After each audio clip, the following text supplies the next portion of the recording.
You unlock this door with the key of imagination. Beyond it is another dimension. A dimension of sound. A dimension of sight. A dimension of mind. You're moving into a land of both shadow and substance, of things and ideas. You've just crossed over into the Twilight Zone. Hey, welcome in, everyone. Welcome in. This is another episode, another edition. I had to look up because I'm already losing track. We are at today, episode number 42. Yes, 42, that is. Oh, that made me chuckle. And speaking of chuckle, last week we're going to dive right into it. We covered stand-up comedians. I feel like we were throwing out all these names as we were going off the air last week. First of all, Brian, how are you on this fine Tuesday evening? And second of all, was there any comedy heroes that we forgot to discuss last week's episode? Well, I'm sure there was, but I didn't really give it much thought during the course of the week.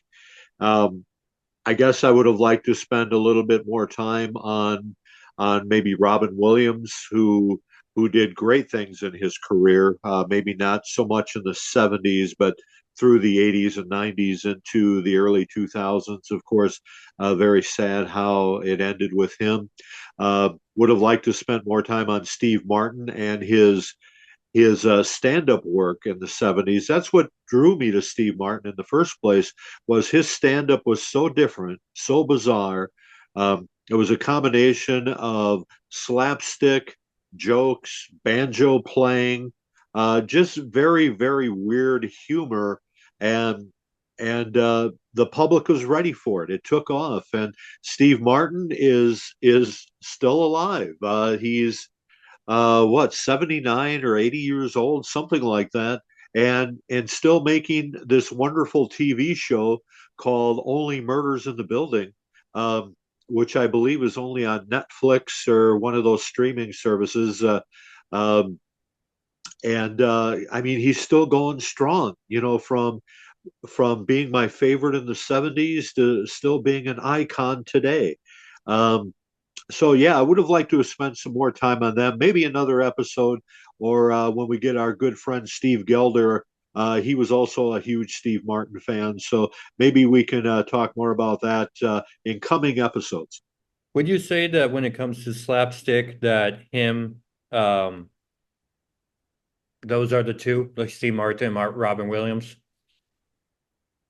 Robin Williams didn't really do a lot of slapstick. He had fast paced humor um, that sometimes was hard to follow because he was so quick and and so creative and just had such a quick mind to throw things out there. So he didn't really do slapstick stuff.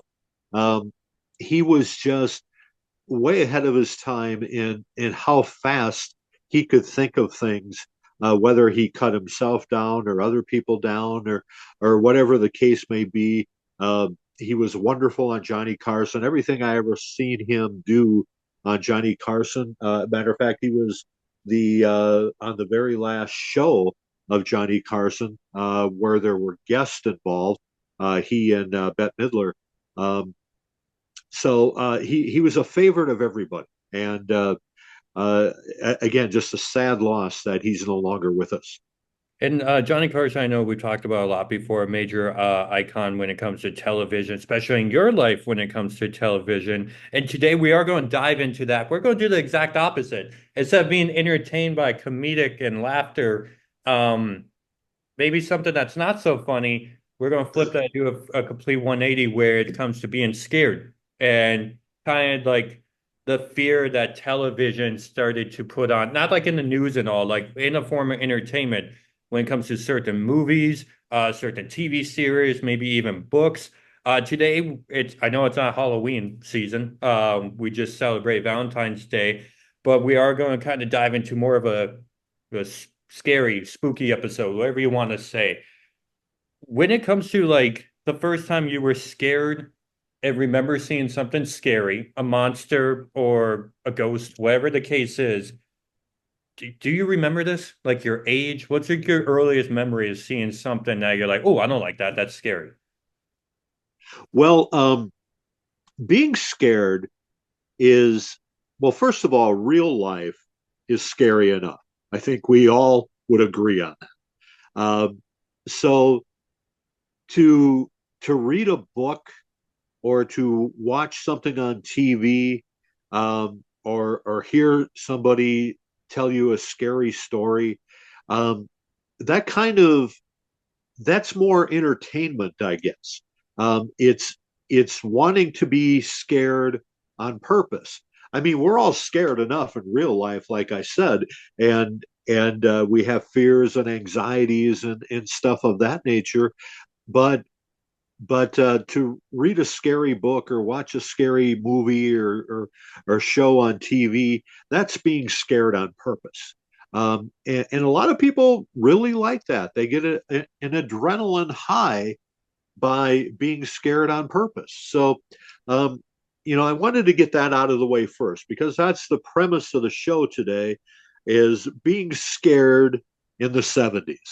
And the first time I can remember being scared was not so much I used to see the old monster movies. Okay, the when I refer to the old monster movies, Andrew, um, stuff that was made like in the 1930s, 1940s, Frankenstein, Werewolf, the Mummy, Dracula.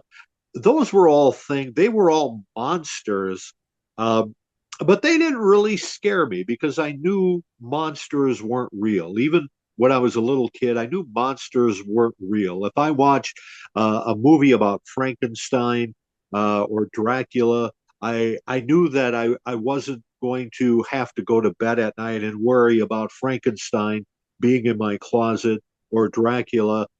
That stuff didn't really scare me. But what did scare me about some of those old movies, I used to watch these old Tarzan movies. Now, Tarzan was um, they made a lot of Tarzan movies that were in black and white in the 40s and 50s with Olympic swimmer Johnny Weissmuller being playing the role of Tarzan. And some of the things that happened in Tarzan is what scared me, Andrew. Tarzan was the so-called hero of the movie, but uh, a lot of that stuff was based in jungles of Africa, and so when I would see somebody get caught in quicksand, or maybe see someone get eaten by an alligator, that scared me more than anything else. It was like, wow, that could really happen, where I could get caught in quicksand, and and quicksand is basically a liquidy sand that you sink in, like uh, mud or something, and you can't get out of it, and you just sink, and you can't swim in it, and you just sink and you die, and or get eaten by alligator. There's once an alligator's got you, you're done. So that sort of thing scared me more than anything else, Andrew, at a young age, because I always thought I was worried about getting caught in quicksand or getting eaten by an alligator until my dad sat me down one time and said, you don't have to worry about quicksand in Minnesota because there is no quicksand in Minnesota. That's definitely a southern thing, and there's no crocodiles or alligators in the upper Midwest either. So you don't have to worry about that either. So I felt a lot better after my dad told me that I didn't have to worry about quicksand or alligators because living in Minnesota, that wasn't going to be an issue. No, that's so crazy that you say that because now that I think about it, I was gonna say my first thing that I remember being scared was we would get these books from the public library that were like they had this golden yellow cover on the back and they would talk about each monster. And one time there was just like a kind of scary movies one. And I remember for some reason my older brother Brett was in charge of like what book that you read for us for bedtime. And you opened that book up and it was like a picture of Linda Blair, like Reagan, from The Exorcist, like just a close up of her, like right there. Like it was just like an 8 by 10 of like her face. Creeped me out. That was so freaky. Because I think you were on the ground sitting up against the couch, and I was on the couch behind you, and like I couldn't look at that. That like scared me so much. Because there was other things I thought were just kind of creepy looking, but that definitely scared me so much. And like the Tarzan thing, there's this episode we would watch Tarzan because they would just be on TV, like those old 70s shows that you're talking about, because they were black and white, correct? Well, yeah, they were made in the 40s and 50s. Yeah. Okay, yeah, for some reason those would be on and we would watch. Again, Brett would watch it. Like Brett would watch these weird like Attack of the 50-foot woman, UFO, like weird movies like at 2 a.m. He would like look at the TV guy and just be like up at like 1 o'clock or 2 a.m. watching these really weird like Blackula was another one. Some Egyptian Frankenstein. But yeah, I remember seeing that quicksand episode because there was like something about some pyramid and all and quicksand. So like I also had that same fear growing up. I was like, man, when I get older, I'm gonna have to worry about quicksand and swallowing a watermelon seed. Like those are two things I'm like, I'm probably gonna run into those issues all the time when I'm an adult. I don't know how I'm gonna handle that. Um, I'm in like my 30s now. I have not seen quicksand or swallowed a watermelon seed. So like I have a pretty good streak going. Well, good. Yeah, like that. There was one other thing that I was like, that's probably going to happen a lot when I'm an adult. And like that was such a scary thing. Like those are just things that you're going to deal with. Or like being caught in a blizzard for real and like not being able to get out like your front door. Those are like a handful of things I thought were scary. But like I never watched, other than that, I never watched scary shows. There was Goosebumps and Are You Afraid of the Dark and stuff like that growing up. But when did the TV series, The Twilight Zone, actually become like a big thing, a part of your life?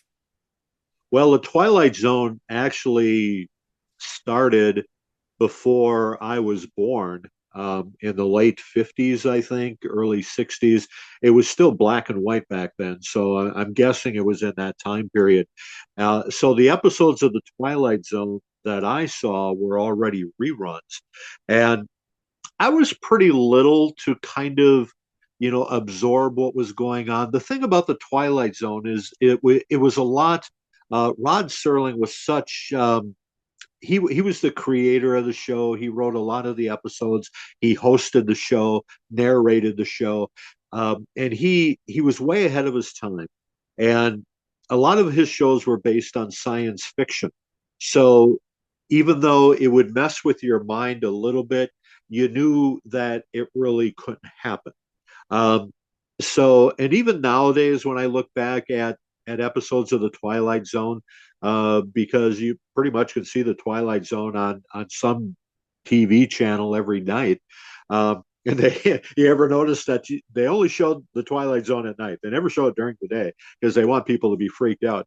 Uh, but looking back at some of them, some of the episodes, even though they had a freaky ending, they were very well done and very well produced.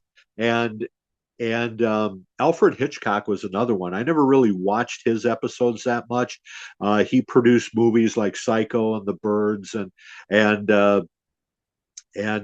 Vertigo, and he had some really great movies. Later had a TV show. I didn't really watch his stuff, because they weren't shows about monsters per se. There was no Frankenstein's or Dracula's or anything like that. It was stuff that played with your mind, and sometimes that can be scarier than seeing a monster. Uh, like in Jaws, 1974, the movie Jaws. Well, yeah, that was scary because there's this big fish in the ocean eating people, but as long as I don't go in the ocean, that doesn't apply to me. So that didn't really scare me. I mean, some of the scenes were really graphic, and that was scary. But overall, it wasn't like I was going to have nightmares about Jaws because I don't really like the water. I don't go in the water. There's no sharks and lakes in Minnesota. So that's not something I had to worry about. So, but stuff that plays with your mind. Matter of fact, you probably remember this, Andrew, in somewhere in the 2000s, the early 2000s, there was a movie called Paranormal, and your younger brother Jordan went and seen this movie, and he said it freaked him out so bad that he had to sleep with the lights on, for several nights, I think, because and I never saw Paranormal, so I don't know what it was about, but I know it had something to do with messing with your mind. So I don't know if you saw that movie or not. Did you? Um, like Paranormal Activity? Yeah, yeah. Okay, yeah, for that's funny. The two movies that you brought up, we had to watch during my senior year of high school. We had a creative writing class, and during October, like Halloween, we did like our horror unit, like how to write a short story without just being graphic, but being smart about it. And so we watched half of Paranormal Activity, which is like these people that move into a house and they have like cameras set up, like security footage. So yeah, it's not like graphic stuff, but there's like that suspense that you're like, something's gonna happen soon. Like something's gonna happen soon. Um, so we had to watch Paranormal Activity. We watched Psycho, which is still be from that. I've watched it twice since. That's probably my favorite scary movie of all time, like the original Psycho. And then we watched It, like the clown, Pennywise, because that was another thing of like it's like on the edge of your seat. It's just kind of messing with you. And then when Pennywise would attack a kid, you wouldn't see what happened. So like your mind would kind of just the scene ended there. So it was just kind of like that him luring it in type deal. Um, yeah, Paranormal Activity, never watched half of it. That didn't really freak me out that much. Um, but like you said, Twilight Zone. That's funny how you mentioned that it's only at nighttime where they air that. Before I share mine, what was the first episode that comes to your mind that you remember, like your first episode memory of the Twilight Zone? Well, I remember this episode, and I don't remember. I might have even seen it later in the '70s when I was a teenager. There was this episode where um, this woman was in an operating, I knew it. I knew. and maybe I've talked about this before, No. and and all you saw was the shadows of the surgeons. You didn't see their faces. You just saw like maybe their back or their hands, and they were talking the whole time about, well, do you think we can save this woman? I mean, her face was all bandaged up. You couldn't see her face, and they said, well, you know, we've done everything we can to restore her looks, and then finally, at the end of the episode, they unbandaged her face. They took the bandages off, and she was this beautiful blonde woman.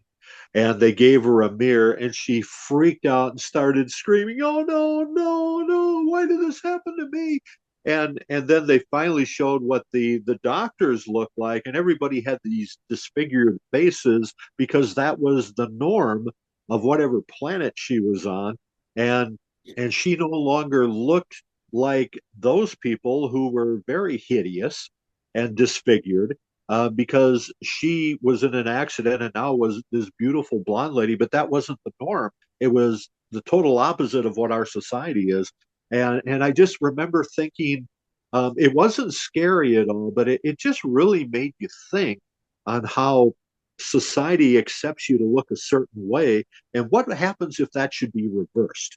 But and that's what that episode was all about, and that's the genius of Rod Serling. I never actually watched a full episode, oddly enough, of The Twilight Zone. There was two things that popped up. There was some episode like that that got really creepy towards the end. And all of a sudden, just like it went to like this commercial for glue or something like that. Like it made you laugh. Do you know what I'm referring to? Like it was this weird like infomercial, like um dang, I can't remember. But my first like Twilight Zone memory actually comes from one of my favorite improv shows, Whose Line Is It Anyway? They have this game called Props, and they had this prop that was an oval with a circle in it. And so one of the props was like the guy, like one of them, I think Ryan Stiles was like, or Drew Carey was looking out the hole, like he was on an airplane, and he was screaming like, "There's a monkey on the wing! There's a monkey on the wing!" No idea what that meant. I just thought it was funny until I Googled it years later. And there's this Twilight episode.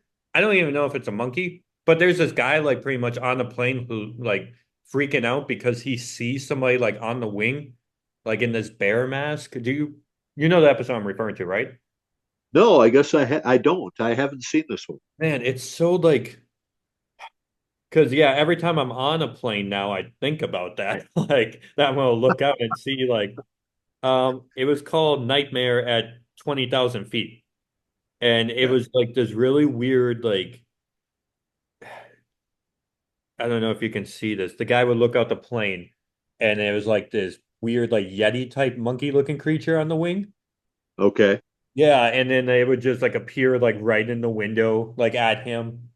And still never looked it up. But that was my first Twilight Zone memory. And every time I think of the Twilight Zone, I think of that show. And that was a really popular show that you can still see to this day on like Me TV, or maybe not Me TV, but Ion Network and stuff like that. And they always still show like commercials like tonight on the Twilight Zone, like they're showing this promo package for people who haven't seen it before. And that was a really big show beforehand and obviously in the 70s, which spins us to another series called Night Gallery.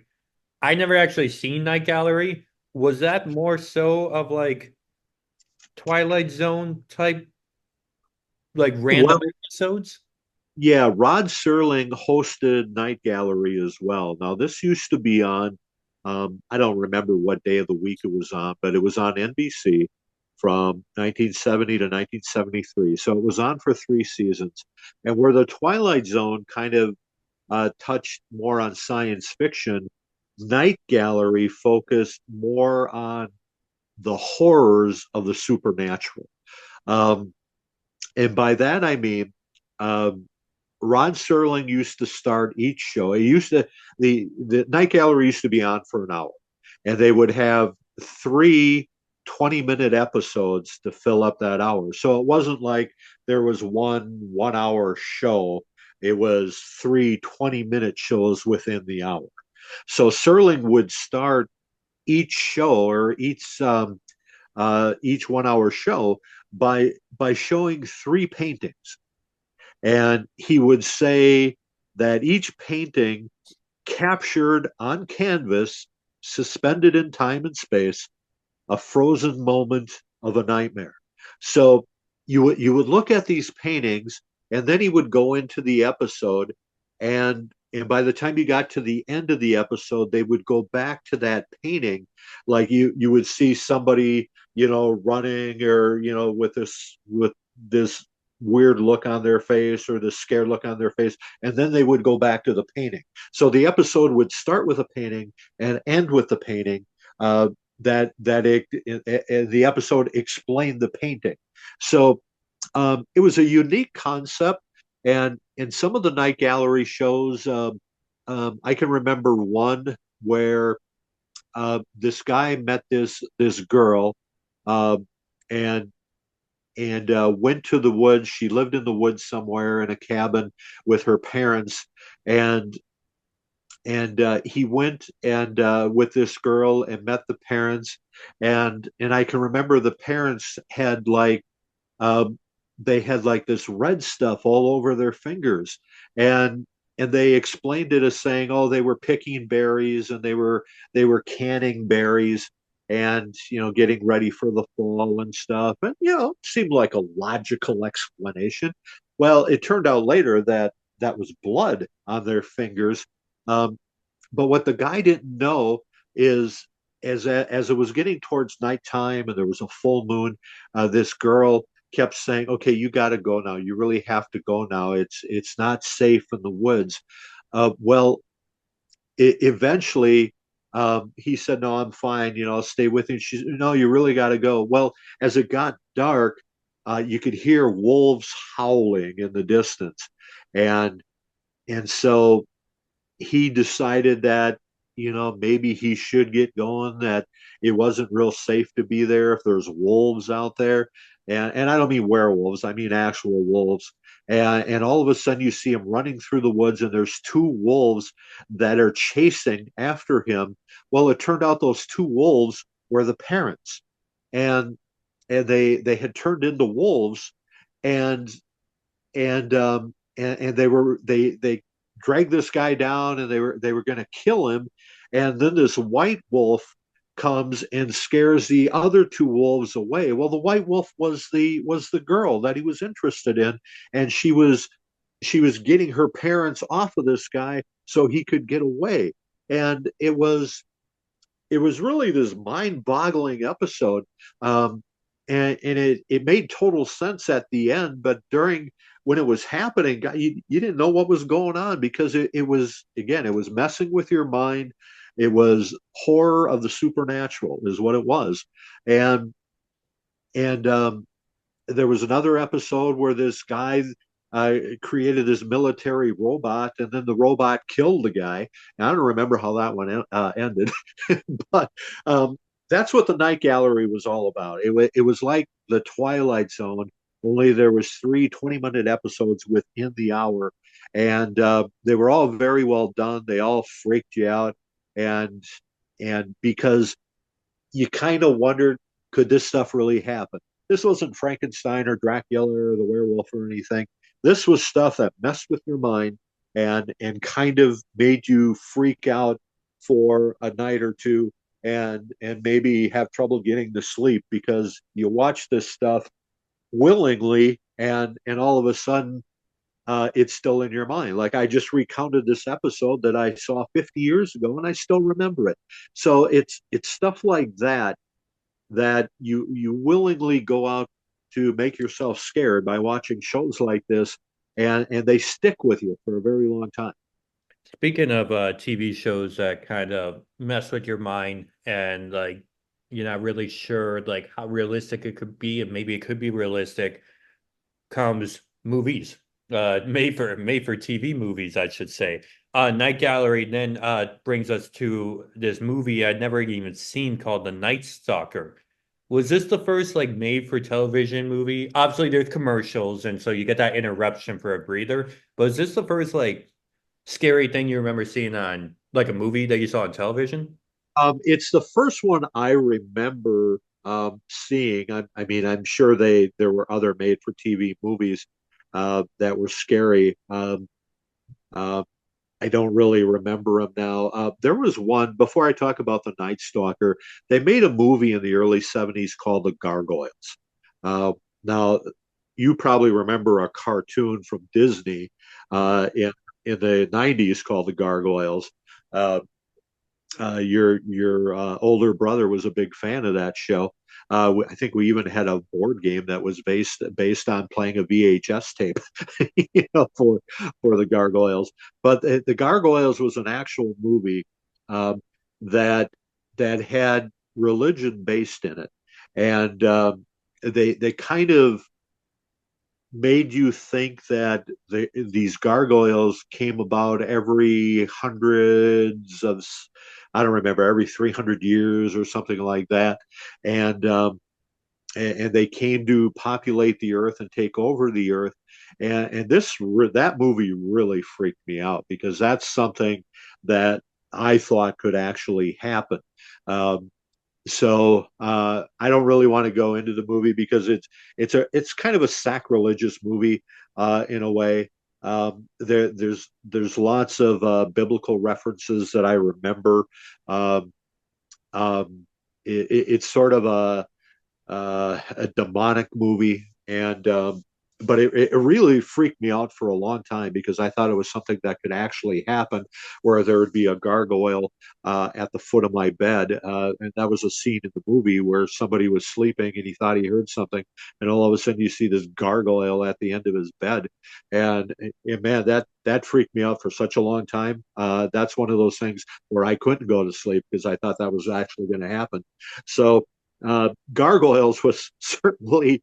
I wouldn't recommend watching that movie. I mean, it's got your normal scary type stuff, but that movie really kind of messed with your mind. And whenever you kind of mix religion in a scary movie like The Exorcist is based on religion, um, very much so, and that's why I don't like watching The Exorcist.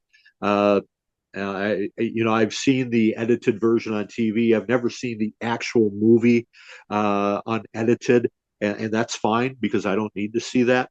Um, I guess if you were going to ask me that later in the program, Andrew, what's the scariest type of movies? It's anything that takes the the element of religion and mixes it with some kind of uh, demonic thing, where you think that could actually happen. I mean, the Bible talks about exorcisms, And so people believe in exorcism. So that's why The Exorcist was so popular in 1974, because it was something people believed in and that could actually happen. And those are the types of movies I just stay away from. I don't even want to think about those. But I kind of really digressed here. Sorry about that. Uh, did you want to interject anything before I talk about The Night Stalker? No, you're right. We could go to Night Stalker because I want to stick with like TV movies. I mean, that made me think of The Omen, which that's something you didn't bring up when you text me. I don't know if you ever seen The Omen, but I know that was a big deal in the 70s as well. Yeah, The Omen, again, same thing. I've seen the edited version on TV, and again, that's basically dealing with the Antichrist, Mhm. and things like that. They were hugely popular. They made a lot of money for movie producers and stuff, and people go to that stuff because they like to be scared. But anything that mixes religion with scary stuff and demonic stuff, I don't want to have anything to do with that. I just that's not something that I care to entertain. I don't find that entertaining. So anyway, The Night Stalker in 1972, a wonderful actor named Darren McGavin played Carl Kolchak, was his character. And there was a series of strange killings in either Los Angeles or Las Vegas. I don't remember which. And he thought the killings were bizarre enough that he thought maybe a vampire was involved. And it turned out that that's what it was. And he went into this old abandoned house, and sure enough, there was a vampire in there, and he carried this shiny cross, and which is supposed to repel the vampire. And even though I don't believe in vampires, it was really well done. It was like a modern day vampire who was killing women, and and eventually he he got the vampire, or he was pulling boards off the windows of this abandoned house, and the sunrise started coming into the windows, and that made the vampire weaker, and he drove a wooden stake through the heart and killed him. But that led to another movie in 1973 called The Night Strangler, which was a little more bizarre. It was about again a series of killings of prostitutes, and and again the same character played by Darren McGavin, Carl Kolchak. Um, he started investigating these murders and realized that I think it was every 80 years that the same pattern of murders was taking place. And he eventually wound up in this old medical facility that was no longer used, and found all this equipment set up, like a chemistry type thing, and found out that the killer was every 80 years he needed human blood to make this elixir that he would drink to live another 80 years. And so once Darren McGavin, the detective, figured this out, he broke the elixir right when the guy was going to drink it and live another 80 years. And this guy, the strangler, started trying to strangle Darren McGavin, but you could see his face all of a sudden because this guy in real life was uh, even though he was young, he started to age quickly because this had been going on every 80 years for hundreds of years, and so all of a sudden he turns into this 200-year-old guy and dies because he doesn't have the elixir anymore. So that was again another very well done movie. It messed with your mind, but it was very entertaining as well. And the Night Stalker became a TV series in 1974. It only lasted 1 year. It had like 20 different episodes, but I think it was only on an hour. Maybe it was 2 hours. But Darren McGavin again played Carl Kolchak, and basically carried this on. The Night Stalker is still very popular. You can get the complete series. You can You can find it on cable TV channels and stuff. And the 20 episodes were really well done. One of them I remember, there was this monster-like creature that approached people, and he made people think that he was somebody safe that they knew, like their mom or a brother or something. He would take on the appearance by messing with their mind, and then he would kill them. And eventually Kolchak figured it out, where this killer approached him, this monster, and and he became the image of somebody that Kolchak trusted. But he shot this monster in the abdomen with a golden arrow, which I guess was the only way to kill him. And then all of a sudden, for the first time of the episode, you saw what the monster looked like, because you never saw what the monster looked like until the very end when Kolchak killed him with this golden arrow. So episodes like that, again, they stick with you. You never forget them.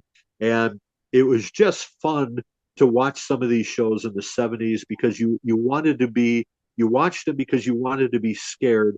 And if anything was too scary, I just stayed away from it. But uh, for the most part, anything that's going to be on TV, you're not going to see a lot of blood. You're not going to see slasher things. You mentioned Psycho earlier. Psycho was only in the movie theaters long before they put it on TV. Um, Psycho didn't really mess with your mind so much. It was just a slasher movie, and uh, that sort of thing wasn't on TV in the early 70s. And if it was, they edited it. They would edit it so much that you never actually saw any slashing or blood or anything like that. Okay, to defend that, I wouldn't really say Psycho is a slasher movie. Because like if you think of um, Freddy Krueger, Friday the 13th, Jason Voorhees, Texas Chainsaw Massacre, like stuff like that, where they like show like the hunt down of like this creature. Psycho, what I think is entertaining is because it's suspenseful. Like Norman Bates, like the guy who runs the hotel, who also like plays spoiler, plays his mom like at the end because he like keeps her a corpse and he dresses as her and like does this weird voice. They don't really. That's why I like Psycho. Like as cheesy as it sounds, they're not showing like there's maybe only two scenes, I think, two or three scenes where he's actually trying to attack somebody with a knife. Obviously you don't even see it. Oh, That I like that suspenseful of it because like when I think of slasher, when I think of gruesome like that, first first guy I think of would be Michael Myers, which you're watching movies on TV now to the big screen in the movie theater. Halloween comes out. I actually wanted to cover this back in October, but that's fine. We had other stuff we were covering. Because Halloween is actually still around to this day. Um, Jamie Lee Curtis is still doing her thing to this day when it comes to Halloween movies. And it's kind of like one of those like he's done. He's done. There's no more. And then they come up with a new one. But there has to be something interesting about the first, especially the first Halloween movie. Do you remember seeing well, yes. Just to wrap up about Psycho, the reason I refer to it as a slasher movie is because the only thing people really, well, I shouldn't say the only thing, but maybe the top thing that people remember about Psycho, of course, is the shower scene, where the woman is being slashed with a knife. And so, I guess when I said it was a slasher movie, you're right, Andrew. There's more to Psycho than just that scene, but that's what people remember most about Psycho is that shower scene. So that's why I refer to it that. Fair enough. So I mean, it got me just by seeing the eyes. Like the lady at the start in the car, because she knew she was running away, Norman Bates' eyes. Like there's just something about like everybody's eyes look up to no good or they didn't trust somebody. And then the sound effects. When you have something like, all the scary people I just mentioned wear a mask. I've never seen Halloween. I know it's someone that survived some death, and then all of a sudden he ends up with like a William Shatner mask or something like that. Um, I don't know the origin of Halloween, but when was the first time you saw it? Were people talking about it at school? Was it in a newspaper or a movie trailer? well, here's the weird thing about Halloween is when it was first released, I didn't see it because growing up in a small town, we've talked about this before when we did our Rocky Balboa episode, a year ago or whenever we did that. Uh, that growing up in a small town, the New Richmond Theater was was just a small theater, and it didn't get movies right away. You would have to wait, uh, maybe a good month before a new release would get out to New Richmond, and then they would show it for a week and then bring something else in. So we didn't get to see new movies right away. So Halloween came out around Halloween of 1978. But I didn't really see it right away, Andrew. Um, I was, I want to say I was a junior in high school at the time. And another movie came out in 1979 called Phantasm. So one day I'm with my buddy Dion Brown. I think we've talked about Dion before, and we were over in Stillwater, and there's a movie complex over in Stillwater. It's not there anymore. Stillwater being in Minnesota, on right on the Wisconsin border, and he's driving along, and I just happen to look at the movie marquee, and I go, "Oh, Phantasm!" And I wasn't hinting that I wanted to go see it. I was just acknowledging that I knew what it was, or I knew I had seen advertisements on TV, so I knew what Phantasm was, and I didn't necessarily want to go to the movie, but all of a sudden, Dion does a Yui, and we go to the theater, and he said, "Let's go see Phantasm," and I said, "Well, I really didn't want to see it." And he said, "Well, you acted like you wanted to see it." And I said, "Okay, fine, let's go see it." So we go into this movie, and I really have no idea what Phantasm is about. And it turns out that the whole movie is at a mortuary, in a graveyard, uh, and there's this guy that runs the mortuary, and we never know what his name is, Andrew. They just call him the tall man, but he's basically a grave robber. And whenever somebody dies, he takes the body and and transposes it somehow. It's even implied that maybe these bodies are shipped to outer space and then brought back in a different form because he's creating this army of these little zombies, and that's what this movie is about. And it again it's really weird. It really messes with your mind. Like, could this actually happen? Well, obviously not. But there's this weapon in the movie that keeps showing up. It's this silver sphere. It's this ball that has these forks that or knives or whatever that come out, and this sphere flies around the mortuary and gets stuck in people's heads, and then this little drill comes out and starts drilling into your forehead, and you see blood squirting everywhere out the other end of the spear. And in one respect it's kind of funny, but in other respect that just kind of freaked me out. So Phantasm was not a good movie to go to because, looking back on it now, it was pretty cleverly done, and I think they've had like five Phantasm movies, but none of them were. I've never seen any of the sequels, but I've heard that none of them were as good as the original. So I actually saw Phantasm in 1979 before I saw Halloween.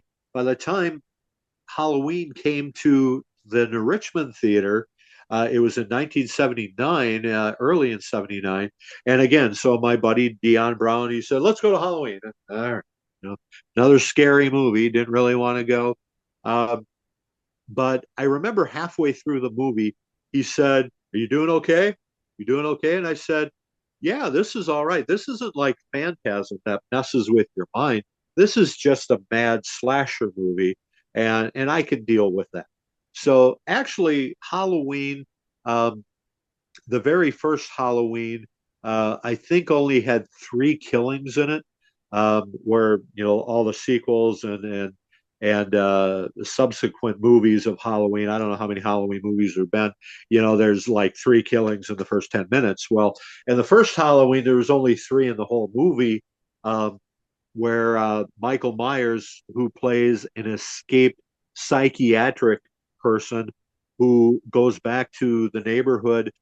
Well, I'll tell you how Halloween starts. The original Halloween starts with showing a murder of of a girl in a house, and you don't really see who the killer is. You just see the knife slashing this girl, and she's not scared at all because so you get the impression right away that she knows who the killer is, and after she's dead, and the parents run in and see that she's dead. They go, Michael, what have you done? And it's this little kid, like this little 6-year-old kid who has a butcher knife, who has just slashed his sister. So it's like, whoa.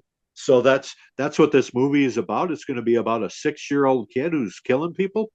Um, but that just kind of set the foundation of what the movie is about. So the little kid obviously goes to a sanitarium or an asylum or whatever, and and then they go 20 years into the future, and where this Michael Myers escapes the asylum and steals a car and goes back to this neighborhood where he used to live, and and basically find or he basically targets uh, three or two or three teenage girls who were like his sister that were kind of promiscuous, and so that's what he targets, and so Jamie Lee Curtis is the star of the movie, and her friends are the ones that are getting killed. Jamie Lee Curtis isn't one of the promiscuous ones, but her two friends who are promiscuous get killed, and one of their boyfriends gets killed. Um, but that was it. And then the rest of the movie is pretty much Jamie Lee Curtis trying to get away from this guy, and at one point rips this mask off that he was wearing because he somewhere from stealing the car, from escaping the asylum, stealing the car, and going back to an old neighborhood, he buys a Halloween mask at a store. So he has a mask on, and that's the Michael Myers white mask that is still famous to this day. Um, he has that on in all his movies, but only in the first one does Jamie Lee Curtis rip that mask off, and you actually got to see a profile of this guy, and he was just a normal guy with black hair, and his face wasn't disfigured or anything. He just wore this mask. But by the end of the movie, where they shoot him and kill him, and he falls off a balcony, and the this detective that's trying to solve the crime sees him laying there, and then he goes back to check on Jamie Lee Curtis, make sure she's okay, and then he goes back and looks over the railing of the balcony again, and Michael Myers is gone. So uh, that's how the Halloween, the first one, started. It was basically kind of like a Psycho. It was a slasher movie, and very well done. John Carpenter, the director and of the movie, did it on a really cheap budget of $300,000, which in 1978 was cheap. $300,000 to make a movie, that was very cheap. That movie, Andrew, made millions, and they're still making them today. I don't know if they've put an end to Michael Myers or not, but uh, I've seen the first one, obviously at a movie theater, and actually really liked it. Went to where Phantasm scared me. Halloween didn't scare me because it was so well done. It was just a slasher movie with no monsters. It didn't play with your mind or anything until the end when Michael Myers was gone and disappeared. And but then you just kind of realize that that just sets up a sequel and another sequel. And I've seen parts of Halloween's 2 and 3. I've never sat through the whole movies, but um, Halloween one was probably by far, even though I haven't seen the other ones, was probably by far the best one. As we're wrapping up today's episode, because I'm not trying to go over an hour for this one, is there any other movies or scary stuff from the 70s or while you were in middle school or high school that we didn't touch on today? Another movie that really freaked me out. Back in the '70s, they made five Planet of the Apes movies. Now they redid Planet of the Apes in the 2000s, but the original Planet of the Apes, again, very well done. Uh, and The second movie, uh, they had this scene where there was this contingent of people that lived underground. They were called the underdwellers, and they looked like normal people and everything. And the apes didn't know about these people, um, and apparently they had this worship service. Again, mixing religion with something scary, and and during the religious service, they said, "Let us reveal our true identity to our God," which was a bomb or this missile that they were worshiping, and they all took, you know, from up until then they were just normal people, and all of a sudden everyone is taking their face off, like it's just a rubber mask and optical illusion type thing, and all of a sudden, and then all these people, instead of looking normal, had these disfigured faces that had been warped by the radiation of this missile that they had underground and were worshiping. So all these people used to look normal, but they didn't anymore because the radiation from this missile disfigured all their faces. And man, that freaked me out for such a long time. Like I'm going to be exposed to a missile, like I had to worry about something like that. But man, just seeing that on TV, that just really freaked me out. I was surprised that because that was at the movie theater, and then they showed it on TV, and I was really surprised that they even showed that because that was really scary for a little kid. And I think I even watched that with my mom, and I don't think my mom ever really said anything about that. Um, but the Planet of the Apes movies were a little bit scary. Again, they were well done. They weren't meant to be scary, I don't think.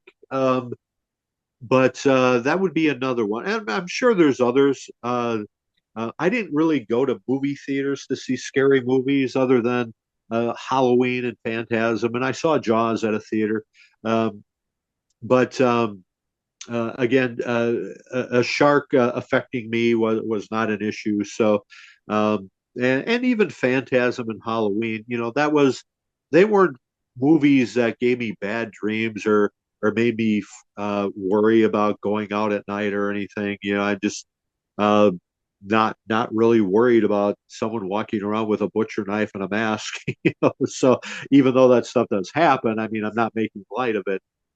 Movies like that kind of maybe give people motivation to do crap like that, but you would hope not, and they would hopefully just watch those movies for entertainment value and nothing else. But being scared in the '70s, those are my memories, Andrew. I'm sure other people would have uh, more more intense memories of being scared, like those people that saw The Exorcist or The Omen at the movie theater. I saw the TV version that was edited, so it didn't really bother me as much. But I'm sure other people, people like being scared, and and you have two brothers that especially your older brother that always he liked to watch movies like that. I don't know if they scared him or not, but I can remember buying him The Blob for his birthday one year because he wanted to see The Blob, and and um, and growing up with brothers like that. I know your sisters don't care for scary movies, but you had two brothers that watched scary movies like that. Your younger brother used to love the movie uh, Sleepy Hollow that came out in the early 2000s with Christopher Walken, and Christina Ricci was in that, and Johnny Depp. Um, a very well done movie, but as a little kid, your brother Jordan watched that movie all the time, and it's like dude, doesn't this bother you? but but it really didn't. That freaked me out. I totally forgot about Sleepy Hollow and the Headless Horseman because he would like swipe the heads. Because like the whole Ichabod Crane, that was like this whole kind of wise tale, like Johnny Appleseed, and then all of a sudden a scary movie gets made. That's so funny you mentioned the Blob because before we wrap up, I was going to ask you one last question. My question was going to be, even if it was scary, what was like the dumbest like scary movie, like horror movie concept idea that you ever saw growing up? Because mine was going to be The Blob. We would go to Johnny TV or Johnny's TV in New Richmond. It was a place you can rent videos, and that's where we got a lot of old like wrestling pay-per-views and like Disney movies. But in the back wall was, I think, the first time I saw maybe the cover for The Exorcist, Freddy Krueger. Even though it freaked me out, I would like grab it and look at the back real quick and then like put it down just to like see some images of the movies. But the Blob, they were doing a sale because they were closing soon, or Mr. Movies, one of the two. And yeah, you got the Blob for Brett, and you got the Blob and the behind the scenes making Michael Jackson's The Thriller. So you got like these two like weird, creepy VHS tapes in the same day, and just looking at them, scary. But like even as a kid, I was like, that sounds stupid, The Blob, like Wolfman and Frankenstein. Because eventually, with my birthday money one year, we went to Suncoast and I got um two guys I wanted to talk about last week, Bud Abbott and Lou Costello, Meet the Frankenstein. And Yeah. that was as scary as I could go. Like seeing these two comedy guys like meet the Frankenstein and Dracula and Wolfman. Like I watched that movie like 3 years ago. And just it's so much funnier when I'm an adult watching that. But that was like the extent of my scariness. But even as a kid, that was my question. I was like, the blob is stupid. So even if it was meant to be scary, what was like the dumbest concept that you remember for a scary movie growing up? Well, before I tell you that, I just want to, I remember buying The Blob and the making of Thriller, the Michael Jackson song, and and I remember playing that. That's when we lived on Derrick Drive and what you guys call the Yellow House, Mhm.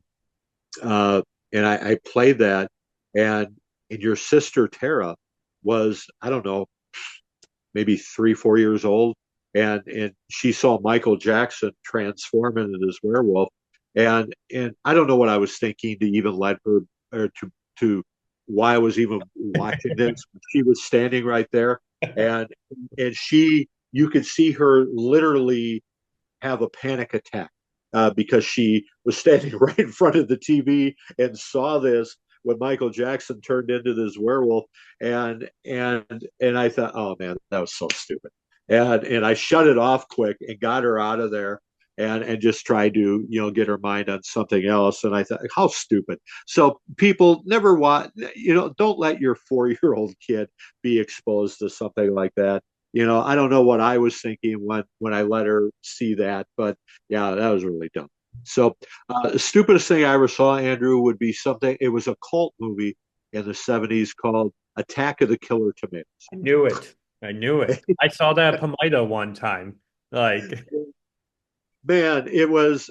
I've never seen the whole thing, but it's just like, yeah, you see this sink full of blood, and people, oh no, that's just tomatoes, and it's like, yeah, it's not even worth talking about. It's just it became a cult favorite though, and sometimes that's what happens to movies like that. Is they're so stupid, they're popular because they're so stupid. So that would be the one.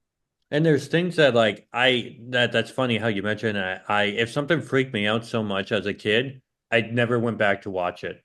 Maybe there's some circumstance, but that Thriller movie because or it's Thriller, it's like a I want to say it's 13 minutes long, the music video, but the VHS tape was like behind the scenes. And there's this part where they're in the movie theater, they go to this house all of a sudden, and then all the monsters like or zombies show up and they get like this pan. They like pan across all of them. And there's this one that's like spitting up black tar or like something's like oozing out of its mouth or like blood or something. I remember seeing that, freak me out. And then one day when you guys are gone shopping, like the parents, Brett or Eric, one of them put that on the television, like that part, as I walked in the living room and pressed play. So I would like see that zombie like with the stuff oozing out of its mouth. Still never went back to watch it. I know the whole dance routine. I know the song, good song, clever music video for its time. And like that was something, yeah, it freaked me out so much. And then that same day, Brett wanted to watch The Blob, but we weren't supposed to allow it. You know, Brett was in charge, however old he was. And this was the Yellow House still. And we're like under a blanket while Brett's watching the Blob because he was in charge of us. And so that was his way. He put a blanket over Eric, Jordan, and myself, like this little fort with like two chairs and a blanket. And every now and then we would peek up the blanket to look at the Blob. And I remember there's a scene of like, I don't know if you ever seen the Blob, but there's like this guy on the motorcycle and he like turns around and like flips off the Blob or he flips off the cops. And so we're all under the blanket, like flipping each other off. Like, I wonder what that means. So like I don't know if I ever told you guys that, but yeah, Brett being a babysitter maybe wasn't the best call back in the early 90s. But like what we hope is a good call is you listen to this episode or listen to this show, That 70s Pod, every week here on YouTube. You can subscribe That 70s Pod with Bryan Lee and check out our sponsors, which we always recommend. KingLineNutrition.com for the best snacking out there with the promo code Lockhart, as well as GodlyFatherApparel.com for your best Christian and religious apparel. You can use the promo code Lockhart15. That's LOCKHART15. That is in the description below. I mean, maybe we're going to do, maybe not another scary episode, but you talked about Robert Williams and Steve Martin. I would like to do maybe more of a dive on them in a future episode. But next week, tell our fans what we plan on covering for next week's episode number 43. Well, coming up on February 24th is the 45th anniversary of the U.S. Olympic hockey team winning the gold medal at Lake Placid in New York in 1980. And we're going to do an episode about my memory, even though it was in 1980. Most of that most of that story surrounds 1979 because Herb Brooks, the late Herb Brooks, who was the coach of the Olympic hockey team, put that team together, and most of the story is from 1979 up until the Olympics started in January 1980. So we're going to do a special episode. I guess it's not a special episode. It's special to me because I was a senior in high school when the U.S. hockey team beat the Russians and then beat Finland to win the gold medal. And it was just iconic. It was just such a moment in history, and I still remember it to this day. And you can still listen to players on that team. Some of them have passed away, but most of them are still around because those kids, they were only like 20 years old when they won the gold medal. So they're in their mid 60s now. So a lot of them are still alive. You can see them talking about it on YouTube and so forth. But we're going to be talking about my memories of it next week, or rather in our next show. That is true. They do have such a connection to this day. Any interview you see of those hockey players representing America, like the country itself, such a good connection.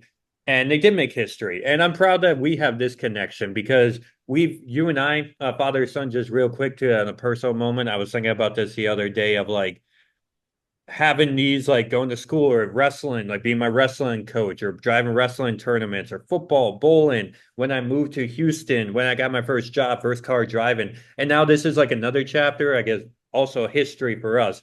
I do appreciate our connection. And we still have like phone calls that I'm glad that we do when I'm going through something or asking what's going on at home. But like for the record, I know I said it over the phone, but I'll say here in the podcast, I do appreciate our connection because this is almost like a new chapter or something that like you get to do with one of your kids. I'm glad it's me. And it's fun for me because like I always kind of knew stuff, but you didn't tell us so much about you in high school. I knew about like certain living situations and like cities you lived in and jobs, but I've learned so much doing that. And us being like in 40 plus episodes deep, I do appreciate this. I'm never really, sometimes I'm like, oh, that's a unique topic, but I'm always glad after we're recording that it's kind of like a workout. I don't want to work out, but I'm so glad I did the workout after it's done. I feel proud of myself. And like, I'm always proud of this connection that we have in recording. And next week we're going to do another episode. I hope this one wasn't too scary for your listeners out there. But just want to let you know that. And I hope whoever's listening, um, if it's not a parent, a loved one or a relative, just like find something new to do with them and make like a new chapter in your life because this is definitely something unique. I didn't know what a podcast was like 15 years ago. And so it's fun doing this. And I always appreciate your time and appreciate everybody's time who is listening. I am signing off from Orlando. All right, I guess I'm wrapping it up then. I'm in Wisconsin where it was 20 below this morning. We've got a couple of more cold days to go, and then we're going to be in the 40s and might even see some rain on Monday. So hopefully, uh, all the snow that we've gotten the past couple of weeks and the cold weather will be done, and we'll have an early spring. Although the on Groundhog Day, I guess the groundhog did see his Puxatani Phil, saw his shadow. So there's supposed to be 6 more weeks of winter, but that was on the second, so that's already 2 weeks ago. So hopefully winter will be done here by somewhere in mid-March, and everywhere in the country will start to warm up. Uh, Certainly hope you enjoyed this episode. I just I had a feeling that we Andrew and I had talked about scary movies at one point in a previous episode, and I thought, there's a lot of history in that, and sometimes it's fun to be scared. Other times, maybe not so much. You never want to be too scared or get too wrapped up in watching something that's going to make you scared, where it's going to affect your life. Though you have to remember it's for entertainment value only, and the only thing that's really scary in life is life itself. Uh, there's lots of scary things that happen in the world, and lots of scary people and stuff, and there's no ghost that's scarier than a human being that can hurt you. So just always remember that. Be safe, and remember that. Worrying and having anxiety is really not something you should let control your life. But if you're a Christian, or even if you're not a Christian, just remember that God's got control of things, and you don't have to be anxious. You don't have to be fearful as long as you believe God's got it. He's got your problems. You can lay your problems at His feet and live a good life and live a happy life. And that's what it's all about. You don't have to be scared, even if it's watching a Stephen King movie.